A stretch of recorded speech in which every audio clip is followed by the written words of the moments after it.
The happiest people, they do 4 things every day. They practice their faith, they are close to their families, they have friends, and they get meaning from their work. We've been getting less happy since about 1990. But then there's been some storms, significant downward spikes, and there's been basically 3. The first was 2008, 2009. That's when everybody got a smartphone and put social media on their smartphone. The second was ideological polarization. I hate you if you disagree with me politically. And the third, of course, is COVID. So what happens in 1990? That was Arthur Brooks spent a decade as a world-class classical musician before walking away from everything to study economics. Eventually, he became the head of one of the most influential think tanks in America. Today, a Harvard professor and best-selling author, he spent his career decoding why happiness isn't found in success alone, but it's built from the inside out.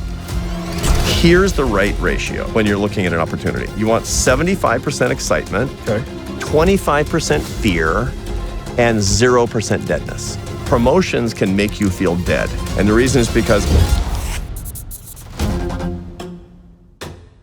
So Arthur, I was reading a book recently entitled The Pursuit of Happiness. It was a fascinating read where the author essentially goes back and he looks at the founding fathers of America. Where is this phrase that we know? Jeff Rosen's book? Yes. Yeah. And it was fascinating. Yeah. And it's just the context for this question. Mm-hmm. The idea here is that if we can live virtuously, a good life follows. So the idea of you're a happiness expert and put so much time and effort into this. I thought that was fascinating, that this idea of, all right, if I can just focus on being better versus being happier, the happiness follows. Yeah. Do you agree with that? If you disagree, the nuanced difference there, your thoughts on that? Well, yeah, so that's true. And it goes back to the Stoic philosophers, of course. And one of the great Stoic philosophers was Cicero. Yeah. And Cicero wrote, his most famous book was called De Officiis. It was a letter to his wayward ne'er-do-well son, Cicero Minor, who was like a drunk and off in college, basically, in Athens. That's right. And it was on duties. What are duties? And his whole point in that book, in Cicero's book, was to say that you think that you have to cut corners to be successful. The truth is, the less you cut corners, ultimately, the more successful you're going to be. And that's the same thing for happiness. There's lots and lots of corners that we cut. We seek pleasure instead of the enjoyment that actually comes from managing our own pleasures. We seek immediate gratification as opposed to long-term satisfaction. We try to avoid questions of meaning through distraction as opposed to leaning into the discomfort that actually comes from trying to find meaning in our lives. And the result is sadness at the end of the day. So it's true. If you want to feel good, do good is what it comes down to. That's, of course, easier said than done. Yeah.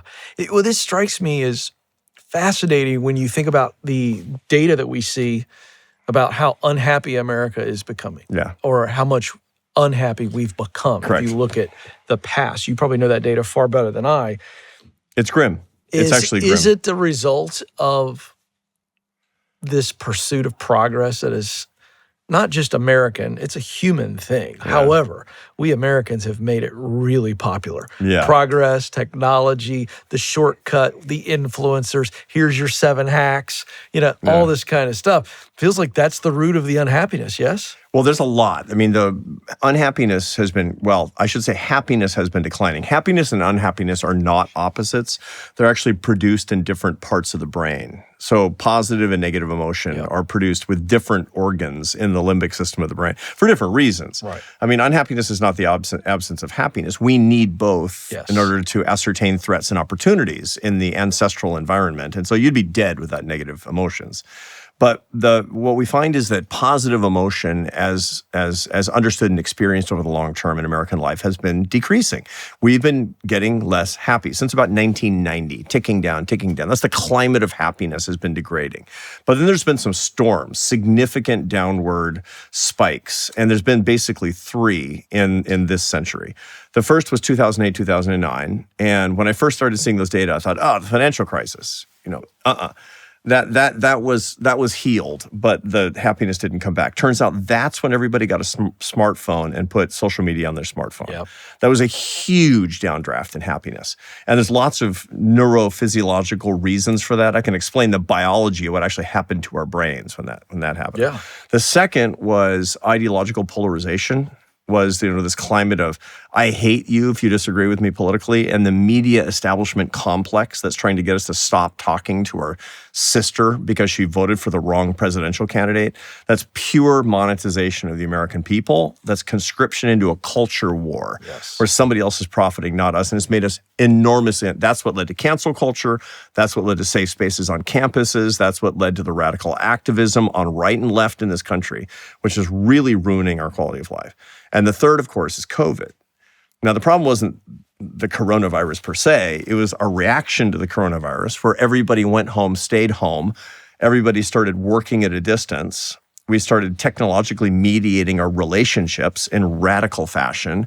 And that ratcheted up anxiety and depression, and they never came back down. So those were the storms. And the net result is that the United States is a mess with respect to happiness that's low and unhappiness that's high. Yeah. So it's a complicated picture is the way that this works. And so the things that you're talking about are part of that picture. So what happens in 1990?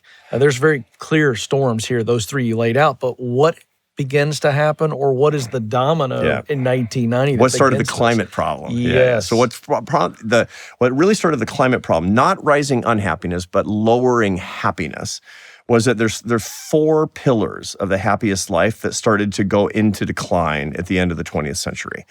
The happiest people, they do four things every day, okay? They practice their faith, they are close to their families, they have friends, real friends, not deal friends, real friends, and they take their work seriously, which is, of course, your bailiwick. This is your kettle of fish. And they get meaning from their work, which really comes from feeling like they're earning their success, creating value, and serving other people. Those four things are the secrets to the happiest life. That's what you need. Those are the happiness habits, is what it comes about. And all four of those started going into decline in the latter part of the 20th century. People were less and less likely to practice faith. They were less and less likely to get married and start families. They were also more likely to have schisms with their families of origin for stupid things like politics. People were getting lonelier and lonelier, and that's accelerated in modern times when people don't have real friends. And their relationship with work has changed. We have a different relationship with work than we have in the past. We don't have a sense of calling, and we don't have a sense of vocation with work. It's a lot more mechanical. It's a lot more, practical in the way that we actually see the way we earn our daily bread. One of my favorite quotes from Picasso is, "The meaning of life is to find your gift. The purpose is to give it away." You and I were talking a few minutes ago about this idea that people think they want a better job. What they really want is a better life. Yeah. And we as Americans certainly spend so much time at work. Yeah. One of the things that I have developed over 7 years of talking to over 10,000 people in the air who weren't happy at work is that very simple methodology, and I want you to react to it. Not to affirm it, but to take us further into this idea of meaningful work. Right. But what I found is that if you can use what you do best, right, that's the talent that you've developed into skill, to do work you enjoy. This is the enjoyment of a task, or a function, to then create a result that aligns with your values. Now, there's this real marriage here of all of those things. There's the proclivity to do something that you do well and go, oh, that feels good because I did it well. Right. And we've not taught that. And so therefore, people don't even know what they're looking for. That's right. We're going to talk about calling here in a minute. Yeah. But this idea of, we have so much cultural pressure, Arthur, to get a good degree so we can get a good job. It turns out that's blah. Nobody wants a good degree and a good job. They want far more than that. Yeah. But there's no construct in America for what actual meaningful work looks like. Yeah. I think I found it based on coaching so many people when you get that alignment. Yeah. But what is at the heart of all of this unhappiness at work? So I love your model. Your model is very similar to Ikigai. Of course, the Japanese concept of Ikigai. What you're good at, what you love, what the world needs, and what you can get paid for. Right. The intersection of those four things is the Japanese notion of Ikigai. And asking those questions, because what you can get paid for, what you love might not be the same thing, and then this is optimizing across four dimensions, which we're able to do all the time. But you got to have all of those dimensions in front of you and be asking all of those questions at the same time. Now, your parents will be like, "What can you get paid for?" Right? And in your heart, you're like, "What do I like?" And then somebody will come along and say, what you're good at, and you didn't know. That's what your teachers tell you is what you're good at.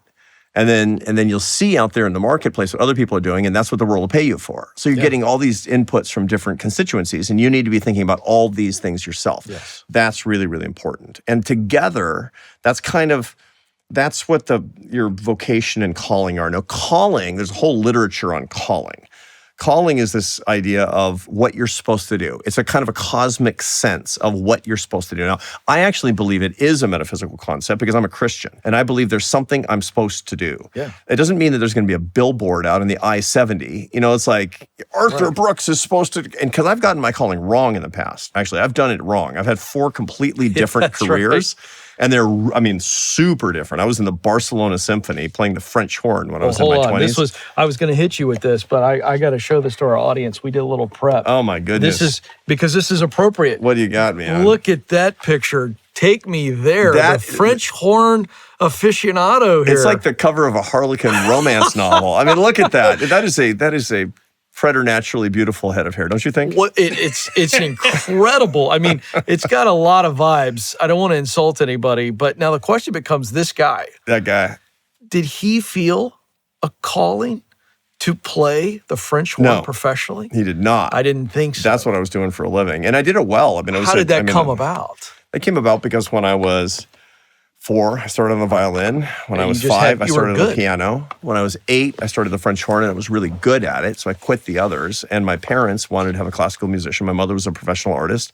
My father was a math professor. And they were both very, very interested in classical music. And they noticed that I had a proclivity toward it, and they pushed me toward it, and I never questioned it. So I practiced 4 or 5 hours a day. I played in every ensemble I possibly could. I half-heartedly went to college at 18 and got kicked out, or dropped out, kicked out, splitting hairs. And by 19, I was pro. And that was what I was supposed to do. I was I'm super ambitious. Of course. But ambition is different than calling. Right. And it's a very common error that people make. I also want to jump in here because how much of this was the emotion of pleasing your parents as well? Early on it was, but later it was pleasing me because what I wanted to be was successful. Of course. And it was always deeply troubling to me that I didn't love music. I didn't love it. And there would be people. When I was in Barcelona in the orchestra, I was, sitting next to as I was playing, I was sitting next to the principal trombone player, in the orchestra. And this guy, man, in his free time, he was studying scores. And he was listening to the greatest recordings of whatever we were playing that week. And I wasn't doing that. I didn't want to do that. I thought, maybe. And he loved it. And he's still, by the way, he's still the principal trombone player now in the Puerto Rico Symphony. He's a huge talent, but he's in love with it. And I wasn't. And I'm like, what am I missing? Was it just like? I didn't even like it. That's what I was just good at it. I was just really good at it. So you didn't actually enjoy the performance, the practice? It was just stressful, and it was repetitive, and it wasn't interesting to me. And I love music now. I know I'm more of a musician than anything else. I know more about classical music than I know about anything else in life, including what I teach at Harvard, which is I'm a behavioral scientist. I'm innately in my bones because when I could read music before I could read words. It's who I am as a person in a very real way. But being a professional classical musician I should have been a composer. I should have been a musicologist. I should have been a scholar of that stuff as opposed to a performer. I'm so glad you're saying this. Am I hearing that if we were to rewind life, because you're very fulfilled in the work you do now. I'm in love. Would you be fulfilled and in love with those 3 forms of working with music? Maybe. It would be a lot more like what I do now. And that's the part I want you to explain, because this is the magic. Yeah. It's back to that idea that talent is not enough. Right. That you will not. Oh, no. I was very talented as a French horn player. Very talented. Yeah. But it wasn't what enough. are the similarities between, you said a musicologist, a composer? Yeah. Or a music theorist. Okay, so what are those? Draw the parallels for the people who know what you do now. So I am a behavioral scientist. Mm-hmm. What I teach a class at the Harvard Business School called Leadership and Happiness. It's 20% philosophy, 30% neuroscience, and 50% behavioral science. So it's a real science class, but it's the study of the human person holistically, where you get the biggest questions from wisdom literatures and philosophy. You study how the brain processes what we're talking about, because psychology is biology. And then you bring the evidence to bear in human behavior. It's super interesting, right? And you can get a deep understanding of the complexities of life. Not perfectly, because complexity can't be solved. There's a big mistake that people make is that they want to solve problems in their life. All the problems they really care about are not complicated problems you can solve. They're complex problems that you can only live. That's why you can't solve your marriage. You can solve a math problem, but you can't solve your marriage. You can solve an engineering problem. You can't solve a behavioral problem, right? You can only live and experience a behavioral problem. So my science is brought to bear on the complex issues of life. Now, what is it in music? It's beauty. It's art, it's aesthetics, it's experience. And so it's very complex in the same way. And digging into that in an analytic way as much as you can, while bringing something that's fulfilling to the soul, that I can do in music, I can do it in poetry, I can do it, and I can absolutely do it as a social scientist. I'm doing the real art that I wanted to do all along. Love that. Do you think it's a rare combo to be as analytical as you are, but also so in tune with emotion? No, because faith and reason, for me, it's not emotion, it's faith. It's really what it comes down to. So people often wonder, are faith and reason inherently in conflict? And of course, Enlightenment thinkers often said yes, that reason was going to crowd out faith. Correct. That religion was going to go away as, the mists of mythology could actually be cleared away when we really understand what's going on. But that's completely wrong. And the reason is because, well, I'll give an analogy. If you were an art historian and you specialized in, you just mentioned Picasso. I want you to be a great, an expert on Picasso, you need to know two things. You need to deeply understand his paintings, and you need to deeply understand the man. You can't find any evidence of the man in the painting, but you need to understand both. The truth of the matter is that faith and reason are not in conflict because you must have both, have a comprehensive understanding of what you're trying to do. If you believe there is a creation and you believe there is a creator, you don't look for one in the other, but one is evidence of the other, and the iron sharpens the iron. And that's really what it comes down to. Yeah. So my analytic approach to God's creation and to the wonders of human life and the experience with the suffering and the glories and joys of walking on the earth one day after another until the day of my death, which I will never completely apprehend because it's a complex experience that has to be lived. Bringing scientific skill to bear on that is just, I feel like Lewis and Clark, man. And I'm like, I think there's an ocean over there somewhere, but I don't know. I don't even know what's around the next bend of the river. I can't wait to get at it every day. Yeah. You walk in a secular environment with clear spiritual foundation, and you hold truth. You hold it high. And yet you do it in a way that's not haughty. There's a tremendous grace that you have. Well, haughtiness is insecurity. Haughtiness is fear. Arrogance is a manifestation of fear. And in the modern world, which has been really tinged by these prejudices of the Enlightenment, you're afraid of actually degrading the perception of your expertise by revealing the truth of your faith. Right? This is what happens with intellectuals a lot. So intellectuals, non-intellectuals, everybody, they want the divine. Yeah. They want the divine. I mean, this is the great insight of St. Thomas Aquinas in 1265. He was the world's greatest social scientist. He said, what people think they want is money, power, pleasure, and fame. What they really want is the divine. And money, power, and pleasure, and honor, they have these kind of supernatural characteristics to them, but they'll make you walk 180 degrees away from what you truly want. And in saying that everybody wants the divine, he was actually taking this from Aristotle and from Maimonides and from Averroes, from the Islamic thinkers. So he wasn't just doing Orthodox Christian theology or philosophy. He was taking it from the whole world. He believed that it was human nature, that you want the divine. And furthermore, that evidence that the divine exists is your hunger for the divine. Evidence that food exists is that you're hungry and you want it. So therefore, your hunger for something is evidence of the object of your hunger. Yeah. Is the whole idea, right? That's a soul craving. Yeah, your soul craves the divine, which is evidence to you of the existence of the divine. But you can't find the divine. You can't see the divine. You can only walk toward the divine and experience aspects of the divine. That's the whole point of life, is kind of how this works. Now, you have to be comfortable with this But the arrogance that actually comes in anything is an insecurity about the truth of what you're trying to do. It's your greatest fear of being exposed for something.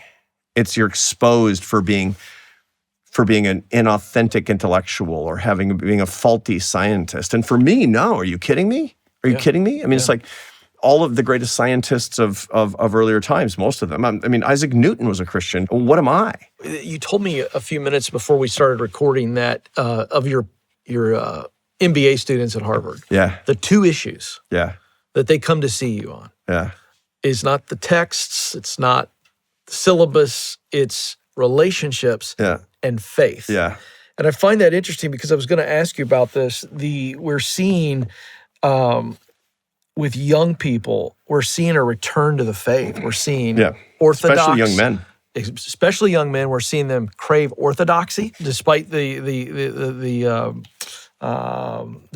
denomination or what the level of the faith is. But they're craving something, and it's interesting that you share that these brilliant students, they're so smart, and that feels like the divine because we are created to relate. First thing we see in Genesis is a relationship. Man was alone, so God creates relationship. And then even after the fall, he sends Adam and Eve to go create, to relate and create. And it's very interesting that that's what these young people are searching for. Do you see on the ground at Harvard with your students the same thing we're seeing in the data? And why do you think young people are all of a sudden craving orthodoxy, craving truth, the divine, their faith? Yeah, I am absolutely. And here's my basic understanding of that. Here's my explanation of it, which I think is correct. So far, I've been not persuaded to the contrary. I said there's 4 practices of the happiest people every day: faith, family, friends, and work. That's one practice. That's love of the divine. That's love of your family. That's love of your friends. And that's love of the whole world through the way that you make your daily bread, which is vocation and calling in a nutshell. It's love. It's love. Love is to will the good of the other. That's the Aristotelian notion. That's how Aquinas defined love, is to will the good of the other. No feelings. It's to will the good of the other. We're made in God's image, we believe. All the Abrahamic religions and most of the karmic religions believe that we're made in God's image. Who's God? God is love. What is love? That's the truth. That's the thing to figure out. How do you figure out what love is? You can't solve for love. You can only experience love. How? Through worship, through family, through friendship, and through work.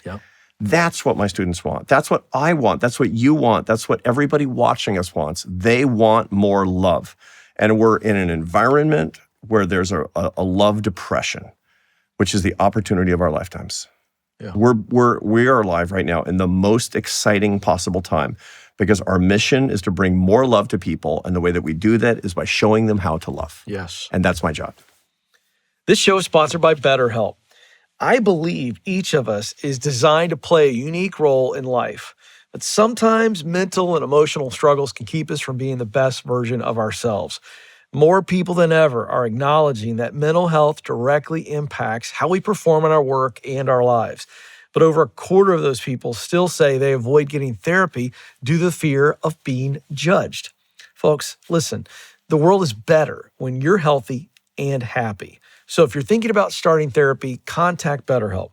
BetterHelp is 100% online, so it's convenient for your schedule and it's affordable. They have a network of more than 30,000 licensed therapists with a wide range of specialties. And they've got over 10 years of experience matching people with just the right therapist for them. To get started, fill out a short online survey and you'll get matched with a licensed therapist. And if it's not the right fit, you can switch therapists at any time for no extra cost. Remember, addressing mental health is not just important. It's essential for winning at work and in life. We're all better with help. So visit BetterHelp.com/Ken to get 10% off your first month. That's BetterHelp.com/Ken. I want to talk about loving work for just a bit, and then we'll move on. The thing that has made me the saddest, Arthur, in my work here at Ramsey is I study everything Gallup puts out. And for at least the last decade, the numbers have barely moved. That's 68% of Americans, and it holds a little bit higher for international workers. But let's just talk about the American workplace. 68% of American workers are disengaged at work. What comes to your mind as a social observer, a social scientist, as to why we've gotten there? It's another aspect of what we're talking about here, which is the attenuation of our love relationships, the attenuation of the trust that we actually have toward each other. So it's true that there's been a lack of good leadership in helping people understand their calling and vocation. That's your job as a leader. Yes. If you're running a company, there's a very famous book and based on an Harvard Business Review article by Daniel Goleman in 2000 called "Leadership That Gets Results." Mm-hmm. Everybody can go look it up. "Leadership That Gets Results," year 2000, Harvard Business Review, where he talks about the 6 different kinds of leaders. Okay. And most of them are crummy, like coercive leaders who bark orders down the hall, or pace-setting leaders who are totally workaholic and they drain everybody of energy because they work 100 hours a week and they think everybody else should as well. Or democratic leaders who just want to make sure every voice is heard. Nobody wants that. That's called nonprofits, right? I mean, right. Yes. It's like, which is like, all right, let's go around the table and get everybody's opinions. Like, ugh. Yeah. That's how you drain your best employees. Affiliative leaders who just want a cult. It's like a pure loyalty to the boss. These are bad things, but there's 2 models that really, really work. One is authoritative, not authoritarian. Authoritative leaders who are completely, relentlessly focused on the mission, and they know how each person fits into the mission, and it helps them understand their part in the mission. These are the people that are workers. It's not a cult leader, but they'll run through a wall for the leader because they say, with this organization and with this leader, I know what I'm supposed to be doing, and I know what creates value, and I know how I'm evaluated, and I believe in the mission. That's what authoritative leaders do. And then there's coaching leaders who teach people to get better at their jobs. Yes. And the combination of 75% authoritative and 25% coaching is the magic way to actually create the love that we need in jobs so that people can actually find their vocation. Most people are not that person because God knows we don't need everybody to be a leader despite all the nonsense that we're taught in school. Okay, right. You should go be a leader. Everybody's a leader. No. That's chaos, man. Yes. We need people who actually don't want to be leaders. They want to play their part in something bigger than themselves, which means they need great leaders, and that turns, and there's less and less of that. There's evidence that we have fewer and fewer leaders like that. But there's also this great attenuation of trust and love in our society in general, and work is just one more area where we see it. We see it in marriages, we see it in friendships, we see it in our relationship with government, we see it with institutions, we see it with communities that actually don't have any cohesion and people don't know their neighbors. We see this in churches that people are walking away from. In all these institutions, we have the same problem where work is just one of them. Yeah. I want to talk about the friend factor. Yeah. We've talked about work. Just in life, totally. Period. That's a big Gallup finding that the number one factor in liking your job is having friends at work.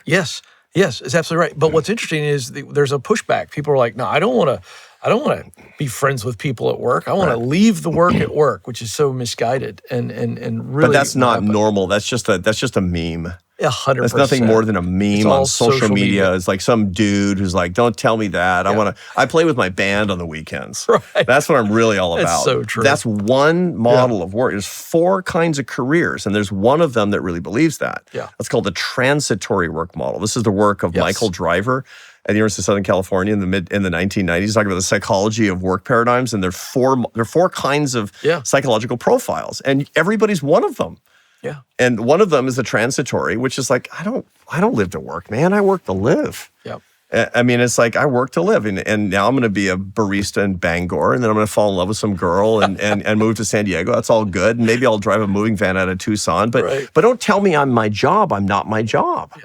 I don't get an identity from my job. But that's really salient on the sort of the nihilistic social media and in the Reddit community or whatever. It's just garbage. But that's not how most people want a calling. Most people want a vocation. Yeah. They want work-life balance, but what they really want is work-life integration, where work is part of who they are, because I mean, we're made to work the garden. We're made to work the garden. Yeah. People get this wrong, by the way. It's like, working in the garden, the toil after the fall. No. They were working and tending the garden before the fall. Right. Because it was generative and beautiful. And to work is to love in God's image. No question. But you have to know who you are. Yeah. And you have to be in the right circumstances. And you have to engineer your own life in who you pick as a partner and what you do for a living, and you got to have your eyes open. You got to do the work right. You got to do the work. That's the key point. It's not about the major, and it's not about the school. 20% of people do work in their major. I know. After college. Oh, I know. But we have created an assembly line mentality towards work. Yeah. Right? How we get prepared for work. Yeah. The education model is completely broken. It was built. That's a whole separate conversation. I don't want to get into that. But there is this idea that I've got to get it all formalized as opposed to go, what's the contribution I want to make? Right. What's the result I want to put in the world? This is the context of work. If I want to be happy at work, if I'm going to simplify it, I must be aware of the result that I was created to produce. Right. Because we were. I mean, it's fascinating to see a musical mind is really a scientific mind. Yeah. You know, when we look at you, in your case, my point is you're already hardwired to produce a certain type of result. Yeah. Not 87. Yeah. But some primary results. And therein lies tremendous, if we use happiness as an emotion here, when I'm creating results that I care deeply about, it's a good day, no matter how hard the day is. Yeah. Well, this is an important thing. So there's a pretty interesting, there's a lot of research on whether you should pursue passion or fun. Have you ever seen this research? Oh, yeah. Passion versus fun. There's two kinds of graduation speeches, right? Oh. And number one is go do what you enjoy and you'll never work a day in your life. Right. And the other is go save the world, kids. No pressure. Right. Right. And both are misguided. Yeah, I've given a lot of graduation speeches. Both of those are dumb. Good. I'm glad. I mean, the guy is like Scott Galloway, who's phenomenal and funny. You know, he says, the guy who's saying go do what you enjoy. That's a guy who started an iron ore smelting business and never enjoyed a single day of work, but now is a billionaire. That's right. And golfs a lot. And he's telling kids to do something he never did, right? That's what it comes down to. That's correct. So the way to do it is to actually find this is to be looking for what you're most interested in, because your interest is not going to betray you. That's right. Is find something that's actually really interesting to you. Now that's not, that is kind of the golden mean between passion and fun. Yeah. Fun seekers, by the way, change jobs constantly. They have really kind of crummy careers because they change jobs all the time. World-changing seekers, the ones who actually want to change the world, are usually extremely frustrated because they can't. I mean, good luck. Good luck. You're just not going to actually see the results of that. But if you're doing something that is inherently really gratifying and interesting to you, that's something that on your worst days will give you some of the gratification that you seek, some of the satisfaction that you actually seek. And that's a good internal barometer of what you're looking for. Now, it's not the end of it. I have a whole rubric, what you should be listening to in your gut when you're actually looking at an actual opportunity. Right. Which a bunch of people are watching your show and it's like, I can do this or I can do that. Right. I can go back to law school. Right. Or I could actually stay in my job in data as a data scientist. Which is why I bring them back to that methodology. We start with love, the interest. Right. But we've got to have the talent to pull it off. In other words, I loved NBA basketball growing up, but look at me. Not a lot of deductive skills. It's like, how fast are you? Not fast enough. Not fast enough. The point is that interest is the clue. Yeah, interest is actually that's data. Yes, those are your data. Gives us some clues. It's like, oh man, now we got to go. You wake up in the middle of the night and you think about. Right. That's like, and so if you're reading something for fun, then that's a good clue. If you have a thing that you read about that's weird that your other friends are not interested in, that's something to pay attention to. I agree. I take passion quite literally, Arthur, when we talk about this subject, because the root word of passion means to suffer. Mm-hmm. So this is a deeply... And compassion is to suffer with. Yes. Am I willing to suffer? And I think of the great craftsman. I'm not, one, because I have no talent in that area, so I've always been fascinated by men or women that can craft something. It starts up here, and then they create it with their hands. But a true craftsman has the scars of suffering. Right. It takes time to get there, to be a master craftsman. And it has to be, I mean, your career, like your marriage or any other relationship, because your career is a relationship, it's your relationship with your vocational work. Has to be something that you grow from the suffering. As opposed to suffering that you merely endure. And that's really an important thing. And so it has to have an inherent interest to it. But so an interest gives you a bunch of data, but then there's this whole, you've talked about gut an awful lot, like when you're getting a signal. There actually is data on what you should be looking for in the feeling that you get when you're adjudicating a decision. Yeah, this is how to know. Should we do you pursue know? an opportunity? Yeah, right? should you marry that guy? Yeah. Should you take that job? This is good. Should you go back to school, right? Should you? And you don't know because, you can look on the internet and look on, 100,000 other people who've bought, that home in that place and moved to that city or gotten married or didn't get married or went to law school or who didn't or who worked for that company. But they're not you. And it turns out you have way more data than you know. The problem is you don't have access to it. You just feel it. And so here's the way to think about it when you're facing a big decision. There's three sensations. There's three gut sensations that you have when you're looking at any opportunity. Big tectonic change in life, okay? This is not little things like, should I get the chicken or steak? That's right. Yeah. Like, if you're thinking about your gut on that, it's like, well, you're thinking about your gut in a different way. Okay. Right. Here are the three things. There's excitement, there's fear, and there's deadness. And by deadness, I mean sort of the empty feeling. Yes. Like, and women do this all the time. They'll be like, a guy wants to marry them, and it will make them feel dead inside. Right? Yeah. It happens a lot. Okay. So excitement, fear, and deadness. Here's the right ratio that you're looking for when you're looking at an opportunity. You want 75% excitement, 25% fear, and 0% deadness. I love if that. you can pull it off. Yeah. Deadness will ruin anything. Deadness is dispositive. If you're feeling deadness about something, you're not going to enliven it. You're not going to fall in love. We'll grow into love. It's like, Give us a little bit more practical example of deadness. Okay, so deadness is that. So you're evaluating a job, for example, and it's a really good job, right? It's a really good job. It's a better company and it pays more. The job is different. So here's an even more practical thing. You're working in your job. You're in sales. You're really good at sales. You like sales because you're a people person. Right. You love it and you're super good at it, right? And when you're in the hunt for a sale, you're in the zone, which means you're in a flow state. That's right. Right? And it's really, really, really good. And you're so good at it that the president of the company comes to you and says, I think it's time for you to become the senior vice president for sales for the Midwest. And that's a big bump up. And your wife is like, sweetheart, that's unbelievable because that's a 75% raise. I mean, we're going to be making $275,000 a year. We can really, really use that money. And it's going to be a big honor. I mean, you're going to have a lot of people working for you. You're going to have all the salespeople you used to work for. They're going to be your employees, and you're going to feel like the king of the mambo, right? But you're dead. Yeah. You're dead inside. Why? Because you're talent. You're not management. You're a player. You're not a coach. You're not a coach. You're a player. You want to be the big hitter. What gives you life is to get out there and see that fastball coming at you, and it looks like it's as big as a melon, and you're like, I'm going to nail it, and you do, and that feeling that you get, because that's what you're supposed to be doing. And the idea of managing other people to do it makes you feel dead inside. Many people go into management because it's prudent and it's lucrative. You feel silly if you don't take it. But the problem is they're ignoring the deadness That's right. that comes from this. Some people are like, yes, fine, but not most. So that's a practical example of when this is most important when you're considering a promotion. Promotions can make you feel dead because your job changes in a particular way. That's really important, right? So, but then the interesting thing is, why not all excitement? Why fear?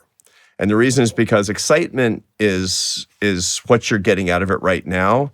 Fear is the component of what can come in the future. Why are we afraid? Because of uncertainty. Yes. Uncertainty of the possibility of failure. That's what fear is when you're facing a particular decision. It's like, I don't know. It could go wrong. Good, because it's not hard enough. It's not uncertain enough. There's not enough upside for you in this if you're not 25% afraid. Now, some people don't feel adequate fear and they have, they're emotionally kind of, Right. so their gut is not going to work in it. But the vast majority of people I've ever met, when I'm talking to my MBA students about their job market decisions, I was like, how excited are you? A lot. How afraid are you? Plenty. You feel dead inside? Nope. Good. Right. That's it. But a lot of times I'm getting the wrong ratios. I've got like, I'm going to go work for this job. Yeah, it's a consulting company. It's a big consulting company. Yeah, it's a lot of money. Yeah, I think, it might be okay. It's like Blink, blink, blink, ding, ding, ding, 100%. Yeah. Back away slowly. Yeah. Because it's very interesting to point this out. When people take that promotion, Arthur, there is the spine a little bit taller. Okay, they like me, they want me. And then that paycheck feels good, but that wears off quickly. 2 weeks. It masks the deadness. Here's the way to think about it for people who don't believe what you just said. It's a thought experiment. Okay.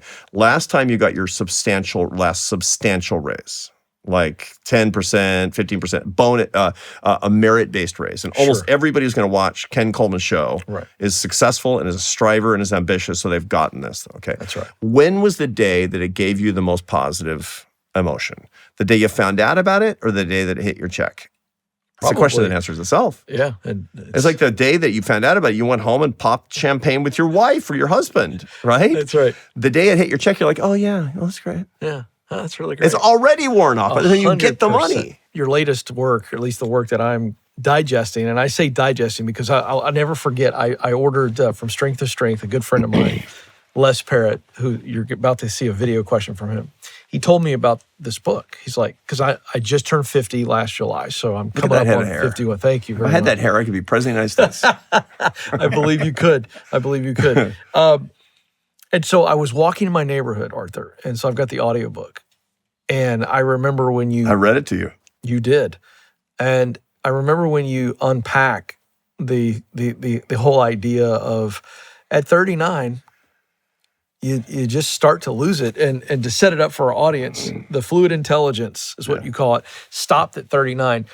And I remember it peaks at 39. Yes, that's fair. So I'm sorry, stop. it peaks. Yeah, it peaks, yeah. But I took it as that. The problem is You saw what just did? peaking means And I took it as stopping. Yeah. I even just said it. Yeah. Like just thinking about it. Yeah. But here's what happened. As you begin to unveil this, it's very early in the book, I am walking along the sidewalk and I realized my pace slowed I was just like, it was really alarming for me to process that information because it's like, I'm 50. And of course, I don't want to give the book away. I want people to read it. And I know we got a lot of people that are. It has a happy ending, by the way, because there's another intelligence that comes in behind it if we know what it is. And that's what the book is about. That's right. So fluid intelligence to crystallized intelligence. Correct. I want you to just do a brief setup of that. And then I love Les's question. Okay, because I'm in a very similar situation because now I'm looking at this all differently to go, I'm at 51 on the doorstep of 51.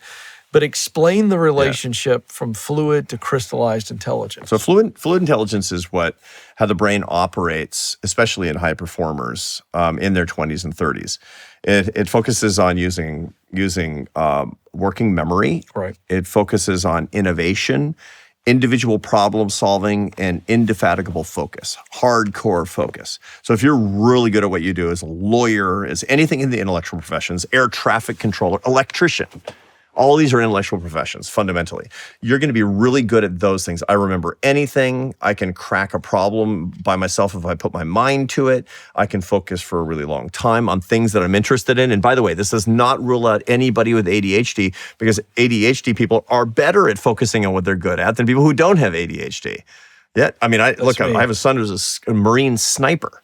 And they were saying when he was in high school he had ADHD, and he could sit 3 hours behind the scope of a rifle with a tarantula on his arm sitting in a bush. Yes. And like, no problem. That's right. Because that's indefatigable focus. That's an aspect, and he's extremely high in fluid intelligence, is how this works. That increases and increasing. It makes you a star at what you do. It's the reason you got promoted before your friends. That peaks at 39. That neurophysiologically peaks at 39. And that's when working memory starts to degrade. That's when innovation starts to degrade. That's when focus starts to degrade. And that feels like failure. And that's the reason that burnout for so many people happens in their mid-40s, because they're on the wrong side of their fluid intelligence curve. And they're like, what used to be easy is now hard. What used to be hard is now impossible. And that's why your dentist starts taking Fridays off when she's 43. That's why. Yeah. It's because it's like, I'm not making progress anymore. Right. Now, that's the bad news. The good news, there's a second intelligence curve that comes in behind it. This is all the work of Raymond Cattell, this great British social psychologist who was the world's greatest expert in intelligence in the 1960s and 70s. Crystallized intelligence is not based on innovation and working memory and individual achievement. It's based on wisdom, what you know, your ability to teach, and your pattern recognition based on this enormous library that you have. You don't have to worry about working memory. Thank God. I mean, I forget names that I wouldn't. I'm 10 years older than you are. And let me tell you, brother, it doesn't get better, right? No. On the other hand, when you see problems you've never seen before, you weirdly know how to solve them. And the reason is because you've got a big library. Your filing system in your library is messed up, which is why it takes time for you to recall things. Your individual innovation isn't as good, but you can recognize talent and put ideas together. When I was 35, I was writing academic journal articles that were so mathematically sophisticated, I can't read them today. But now I write for a public audience. I have a Science of Happiness column in The Atlantic, comes out every Thursday morning, and it's 1,500 words for 500,000 people, not scientists. The whole point is I can actually, I've been talking about real science in this conversation, and I expect that everybody listening to us is not like, what's he talking about? I'm trying to be understandable. I wouldn't have been able to at 35. At 60, I can actually talk with an intuition about what non-specialists can actually understand, because my job is teaching. My job is not actually plowing ground that's never been plowed. I want to bring together new talent. I want to retail big ideas, because that's what crystallized intelligence is good at. How can you be a teacher, mentor, talent scout, explainer, pattern recognizer? That's what's your crystallized intelligence curve. Maybe that means you're not the star litigator in your law firm. Maybe now you're the managing partner. Yes. Maybe not that you used to be a startup entrepreneur, but now you're a venture capitalist. Yes. For me, I used to be, writing cutting edge academic research by myself in my office. And now I retail ideas for audiences of millions. Yeah. That's what my gift is, because I'm on the right curve. Yes. And everybody's got their own right curve. They just have to find it. Yes. Okay, that is an incredible setup. I want you to watch this question from Dr. Les Parrott, a good friend of mine. Hit that play button. I'll hit it for you. Okay. Hey, Arthur, Les Parrott here in Les. Seattle. I'm a huge fan of your book, From Strength to Strength. Here's my question. You talk about the shift from fluid to crystallized intelligence in the second half of life. Love that concept. But I'm curious, what's something that you personally had to grieve in order to fully embrace that shift? Great question. Yeah, it is a great question. And the reason this is an important question is because anybody who's really deeply involved in their career, they get a lot of their identity from what they do as opposed to who they. And I wish I had the presence of mind and the spiritual adroitness that I could say, I'm not my job, I'm just a beloved son of God. I wish I could do that. But I'm a striver. And the brains of strivers, which is your audience, is that it's wired towards success, that satisfaction comes from winning.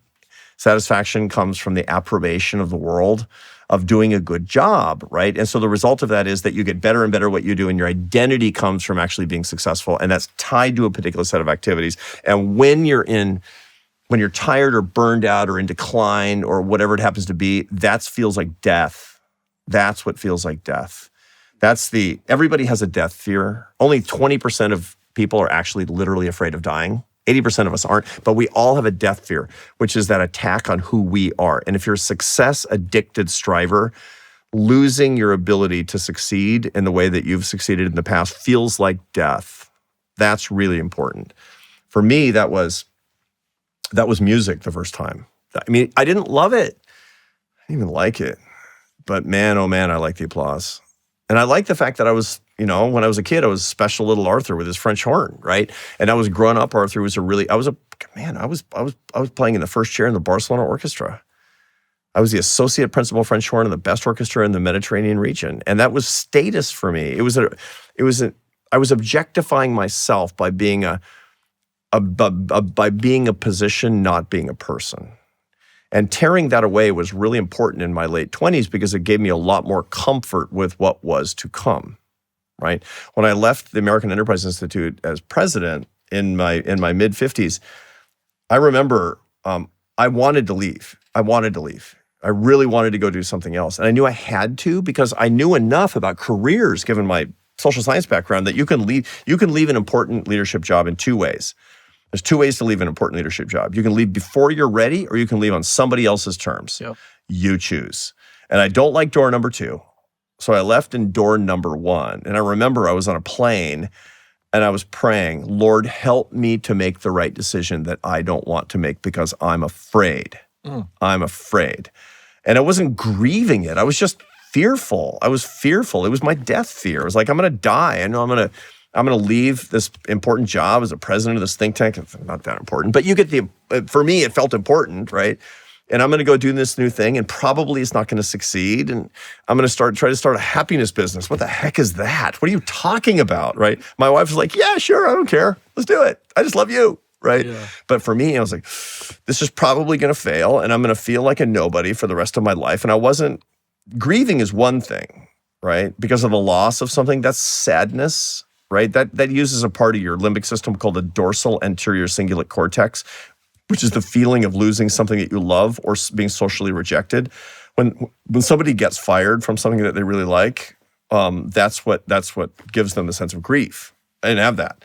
It was my amygdala saying, threat.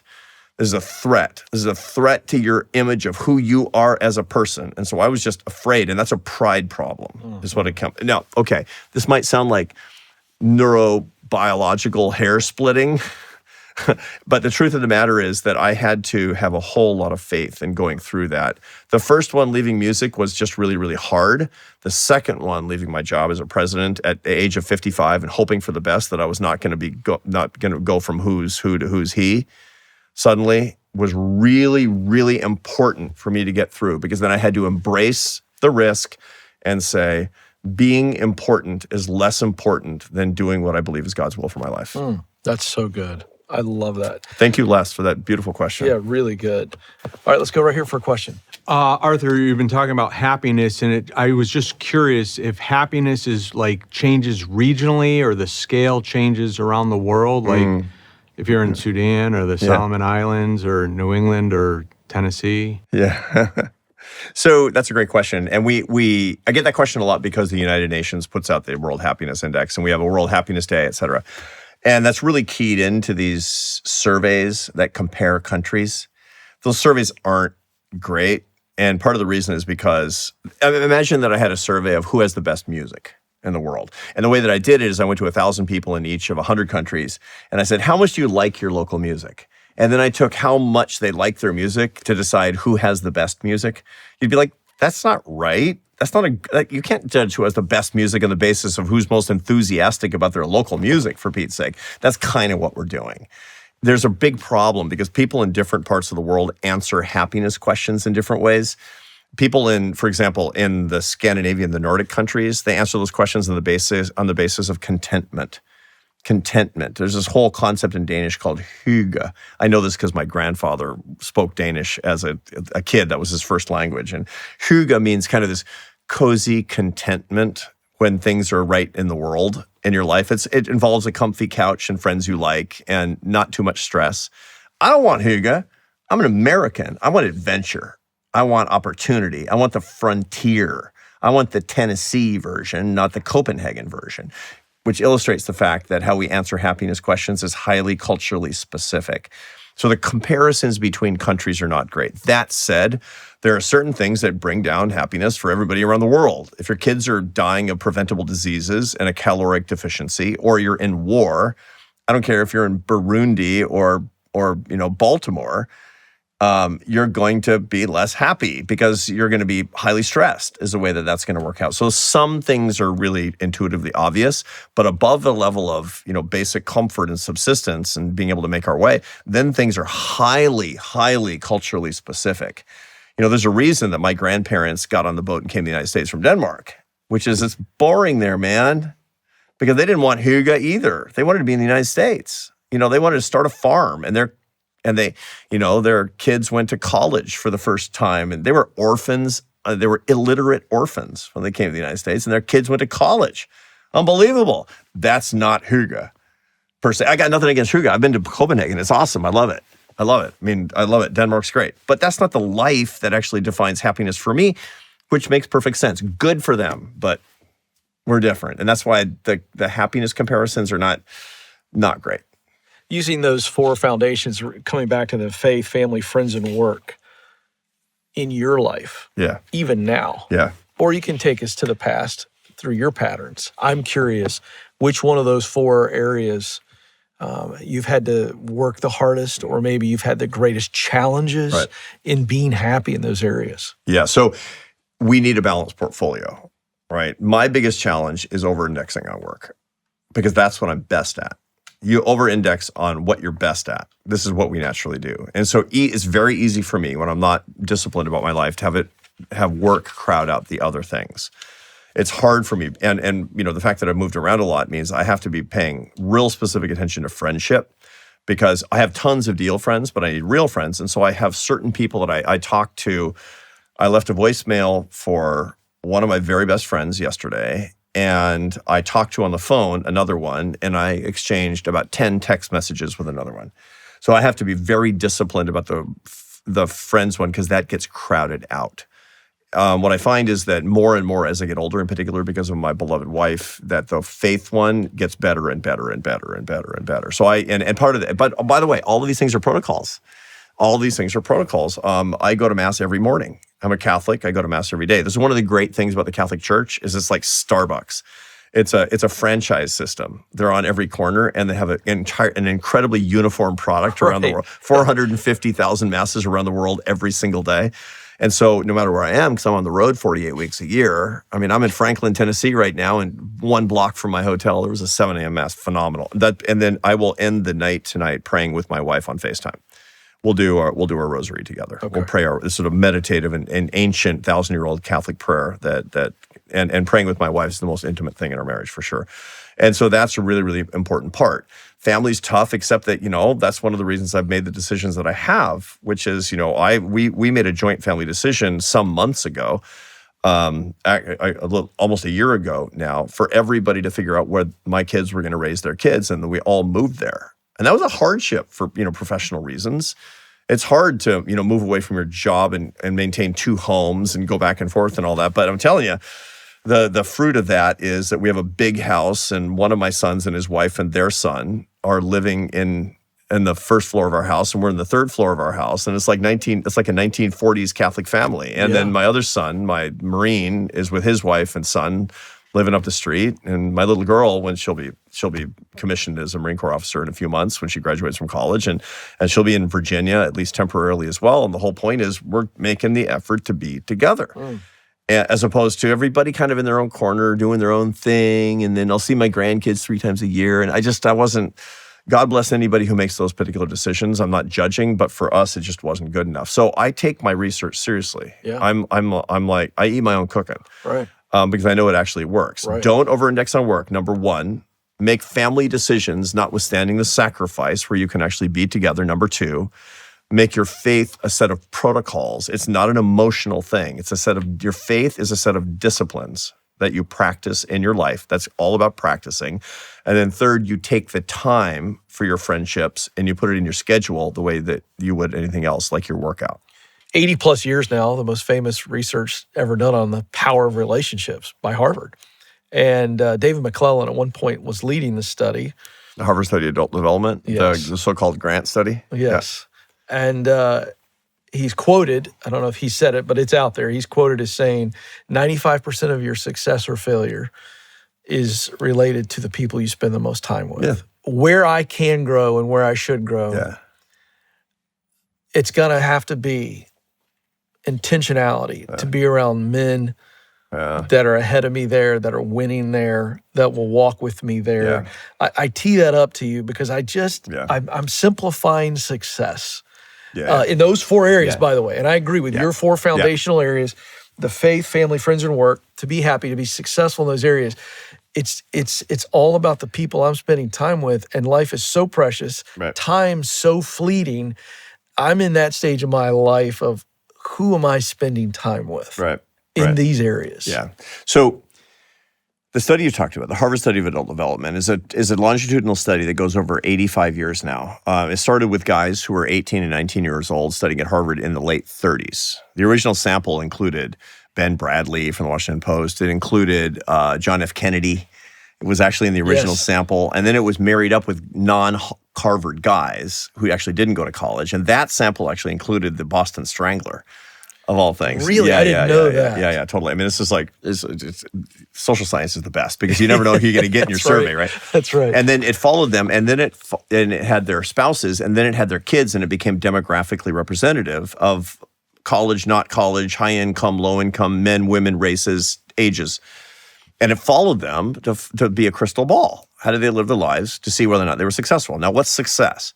It's a 2x2 matrix, happy and well. Happy and well.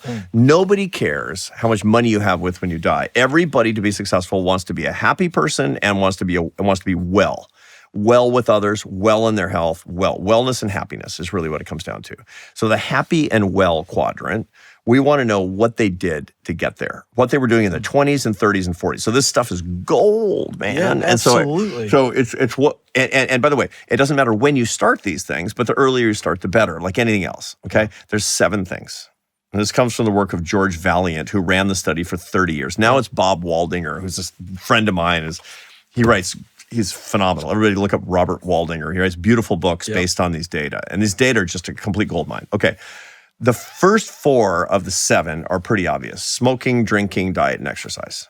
Okay? What that basically means is your habits, your addictions, how you take care of yourself. And what it means is, don't be a maniac, right? Don't smoke, obviously. I mean, duh. Who doesn't know that in 2025, right? Drinking is really, really dangerous, is what they find. It's the biggest predictor of ruining your relationships and not having love in your life. It's not that you don't have love and so you drink. No.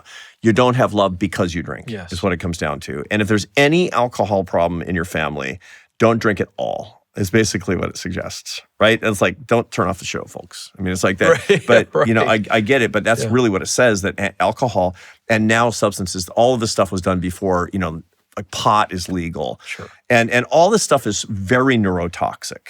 And so the baseline should be not using substances.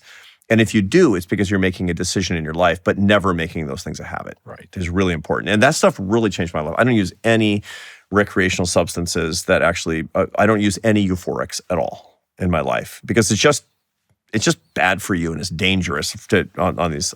Okay.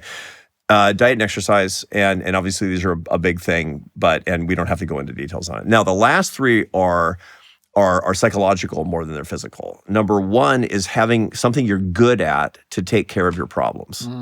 It's like, because you're going to have problems. One of the things that I ask my students to understand is that they want to feel pain in the gym, but they don't want to feel pain in their emotional lives. But your life is a gym, right? And so you should be as grateful for feeling sad as you do for having delayed onset muscle soreness because you actually lifted heavy yesterday and it's evidence that you're making progress, right? Yep. So you have to learn how to do that. That's the big thing that I teach my MBA students is how to understand the sacredness and importance of their suffering. But here's the point. You don't need to go looking for it. It'll find you.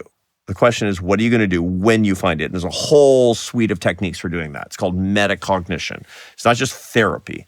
It's prayer, it's meditation for some people, it's journaling. What are you going to do? How are you going to use your pain? That's number 1. You got to be good at something. It takes a lot of time. Second, learning. Happy, well people when they're old learn and learn and learn and learn. There's lots of different ways to learn. Some people learn through books, some people learn through podcasts, but you get always learning, insatiable desire, not just for curiosity, but I want to know more how things work. I want to marvel about the creation. Yes. I want to have appreciation for things that I don't understand right now.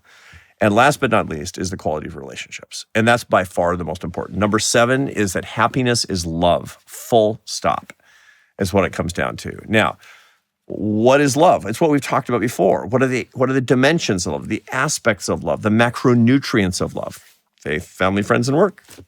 Those are the aspects of love. So number 1, go through the list of 7. Everybody's watching us. Go through the list of 7. Say, where do I need work? Where do I need work? Where do I need to change my habits? Where do I need to change my behaviors? Habits and behaviors, right? Yeah, smoking cigarettes. Got to stop that, right? I'm drinking every day. Got to stop that, right? I got to work on those things because that's my investment in my future. Do I want to be successful? That's why I invest in it.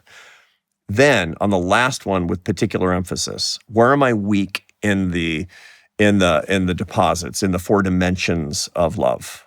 Am I weak on my faith? Well, faith is a thing that you do. It's not a thing that you feel. People are like, yeah, I don't know, man. Yeah, I was raised a Christian and all that, but I just don't feel it. I don't care. I don't care. Because, if it were all about what I feel, I wouldn't be going to mass every day. If it were about all I feel, I wouldn't have been married for 34 years. It's like marriage is not about how you feel. It's about what you do as well. That's right. And it's like anything good, and people understand that about the gym.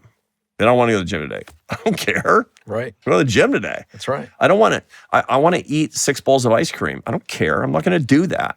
That's you live in spite of your feelings. Okay, that's the same thing with your faith. Your family life. Are you neglecting your family life? Are you letting it kind of take care of itself? It's not going to. Your friendships, same deal. And when it comes to your work, what are you actually doing to think about your calling and your vocation, your holy vocation, where you're earning your success, where you're serving other people in the spirit of love? Is your work an apostolate? Is it an extension of your values? And I don't care if you're doing data entry and you think it's boring, it's still an extension of your values if you treat it as such. That's the way to think about it. Number 1 is look at the 7. And then on the last one, look at the 4. Make resolutions about how you're going to tighten these things down. Watch your life improve. That's so good. Well, folks, we do these conversations so that you can learn along with me, and I'm sure you've learned so much. My takeaway and a challenge for not just me, but for you is Arthur's beautiful description of friendship, to will the good of the other. And I've got some deep relationships. They're beautiful relationships, but I'm not sure that I am cognizant of trying to will the good of my deep friends and even in my family relationships. So what I'm going to be doing over the next week to 10 days is looking specifically in my interactions and in my goals. Am I setting goals in how and where I will the good of the others that are so important to me? And I challenge you to do the same. If you enjoyed the conversation, we'd love for you to let us know by liking and subscribing. And if you'd like to join us in studio for a live recording, check out the link in the show notes for up-to-date info on guests, dates, and opportunities. Well, Arthur, I know I'm better for this, and this is something I've wanted to do for a long time. And thank you for your work. Great. Thank you. Thank you for what you're doing, bringing ideas to people, sharing them in the spirit of love and just fraternal warmth with other people. It's so you radiate love for others. Oh, thank you. And what you're doing. And I really appreciate that a lot. Thank you. Well, y'all join me in thanking Arthur for being with us. That was so great.